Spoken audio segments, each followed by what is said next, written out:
Hallelujah, praise the Lord. परमेश्वर के नाम को धन्यवाद देते कि परमेश्वर ने सुंदर सा मौका हमारे जीवन में दिया कि इस समय हम परमेश्वर के वचन से मनन चिंतन करें और एक आशीष हमारे जीवन में हम प्रभु से मांग ले। और जो आशीष प्रभु के ओर से हमें मिलने वाला है और जो सांत्वना का शब्द परमेश्वर के ओर से हमें मिलने वाला है, वो मत्ती 11 के 28वें वचन में हम देखते हैं। इसमें इस तरह से लिखा गया है, हे सब परिश्रम करने वालों और बोझ से दबे हुए लोगों, मेरे पास आओ, मैं तुम्हें विश्राम दूंगा। Praise the lord, hallelujah. सच में प्रियो, इस वचन में बहुत ही एक बोझ हल्का करने वाला एक वचन है और इस वचन को अगर हम थामे रहेंगे तो हमारे जीवन में जो समस्या ग्रस्त जीवन है, जो बोझ से दबा हुआ जीवन है, ये हम इससे क्या होंगे, आज़ाद हो जाएंगे। प्रियो, इस वचन की जब मैं स्टडी कर रही थी तब मुझे इस वचन से इस तरह से प्रेरणा हुई और मैं इस वचन को अपने जीवन में लागू किया। और इस वचन को जब मैंने देखा कि ये वचन क्या कहता है, तब मुझे पता चला कि वचन हमें एक सांत्वना देता है, एक आश्वस्त करता है कि हे सब परिश्रम करने वाले और बोझ से दबे हुए लोगों, मेरे पास आओ, मैं तुम्हें इस बोझ से, आपके जीवन में आप जो बोझ लेके चल रहे हैं उससे क्या करूंगा, मैं आपको विश्राम दूंगा, आपका बोझ मेरे ऊपर डाल दो। ये वचन कब बोला गया है? 2021 साल हो गए हैं प्रियो इस वचन को बोलकर। ये वचन यीशु के द्वारा बोला गया है, लेकिन आज भी हम हमारा बोझ खुद के ऊपर ही लेके चल रहे हैं। हम हमारा बोझ यीशु के ऊपर नहीं डाल रहे हैं। हमारा बोझ हमें यीशु को देना है।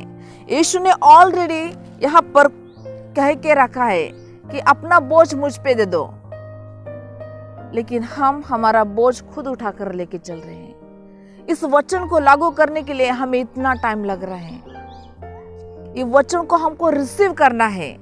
ये वचन यीशु ने बोल दिया है, ऑलरेडी हमारे लिए ये वचन दे दिया है, हमको इसे रिसीव करना है। इस वचन को जब मैं पढ़ रही थी तब मुझे एक कहानी याद आई और वो कहानी इस तरह से है, वो मैं आप लोगों के सामने शेयर करना चाहती हूँ। उस कहानी के माध्यम से इस वचन को हम अच्छा से समझ सकते हैं। वो कहानी इस तरह से है, एक महिला रहती है और वो जंगल के और लकड़ी तोड़ने के लिए जाती है और वो जंगल में जब लकड़ी तोड़ती है तो वहाँ पर शाम होती है और वो लकड़ियाँ तोड़कर शाम के समय अपने घर पर लौटने के लिए निकलती है। तो वो रास्ता उसके घर से बहुत दूर रहता है और उसी रास्ते पर एक बैलगाड़ी लेकर एक आदमी आता है और उससे बोलता है, माता जी, अगर आपको इसी गांव में जाना है तो आप मेरी गाड़ी में बैठ जाओ, क्योंकि मैं इसी गांव में जा रहा हूँ और आप अपना ये जो लकड़ियाँ हैं और आप खुद उस गाड़ी में बैठ जाओ और मैं आपको आपके घर तक पहुँचा दूंगा, आपके गांव तक पहुँचा दूंगा। और इसी रीति से वो उसको उस गाड़ी में बिठाता है, लेकिन वो गाड़ी वाला ये नहीं देखता है कि वो माता जी किस तरह से बैठी है। वो माता जी आप गाड़ी में बैठती है और गाड़ी चलती है और फिर जब घर आता है, गांव आता है, तो गाड़ी वाला उस माता जी को बोलता है, माता जी आपका घर आ गया है, आप उतर जाओ। और वो जब पीछे मुड़कर देखता है कि माता जी के सिर के ऊपर वैसा ही वो लकड़ी का भार है, लकड़ी का बोझ वैसा ही लेके वो माता जी बैठी है, तो वो उसे एक आश्चर्य बात पता चलती है और वो उसको पूछता है कि माता जी, गाड़ी में बहुत सारी जगह थी, आप अपना ये बोझ नीचे रख के अच्छा से आराम से बैठ सकते थे। वहां पर हम देखते हैं माता जी का आंसर था, बेटा ये मेरा बोझ है, मैं इसे मेरे ऊपर ही रखकर उठा कर लेके चलूंगी। प्रियो, हमारा जीवन में भी इसी तरह से है। हमारे पास ऑलरेडी यीशु है। यीशु ने हमें अभी वचन दिया है, अपना बोझ मुझे दे दो, फिर भी हम हमारा बोझ खुद ही लेके चल रहे हैं। वहां पर अच्छा प्लेस था, जगह थी, सुविधा थी। आज भी हमारे पास यीशु है। यीशु ने हमें इसी अभिवचन के द्वारा नहीं तो बहुत सारे अभिवचनों के द्वारा हमें कहा गया है कि मैं सदैव तुम्हारे साथ हूँ। मत्ती 28 में कहा है यीशु ने, मैं सदैव तुम्हारे साथ में हूँ। अगर यीशु हमारे साथ सदैव है तो ये बोझ भी, हमारे जो लाइफ का बोझ है, चिंताओं का बोझ है, फाइनेंशियल प्रॉब्लम का बोझ है, कर्जे का बोझ है, बीमारी का बोझ है, ये सब बोझ उठाने के लिए यीशु तैयार है।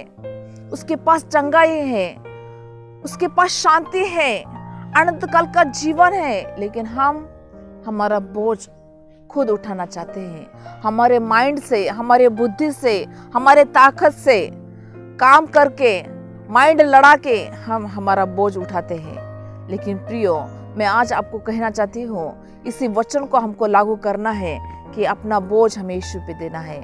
आइए हम इस समय प्रार्थना में जाएंगे और अपने बोझ को यीशु पे डालेंगे। आइए हम थोड़ा समय शांत होकर प्रार्थना करेंगे। प्रभु, धन्यवाद देते हैं इस समय के लिए, ये समय जो आपने हमें दिया है। इस समय में हम आपकी स्तुति, आपकी आराधना करते हैं। और प्रभु, जो लोग आज इस वीडियो को देख रहे हैं, इस वीडियो के माध्यम से प्रभु आपका वचन इन लोगों तक पहुंचा है राजा। प्रभु, मेरे भाई बहनों का बोझ तू हल्का कर दे राजा। उनको मन दे कि अपना बोझ आपके ऊपर दे प्रभु, और शांति का, सुख का, आनंद का, हल्का जीवन का बोझ अपने जीवन में पूरी रिलीफ तक का जीवन जिए। जो भी इस वीडियो को देख रहे हैं, सभी भाई बहनों का जीवन आपके हाथों में देते हैं प्रभु। प्रभु, हमें इतनी समझ, बुद्धि और ज्ञान से भर दे कि आपके वचन को थामे रहकर प्रभु हम इस संसार में आनंद का जीवन जिए प्रभु। धन्यवाद देते हैं इन सुंदर से अभिवचनों के लिए, मार्गदर्शन के लिए प्रभु। ये प्रार्थना उद्धारक यीशु के नाम से मांगते हैं, आमीन। सबको जय मसीह की। Praise the lord, hallelujah.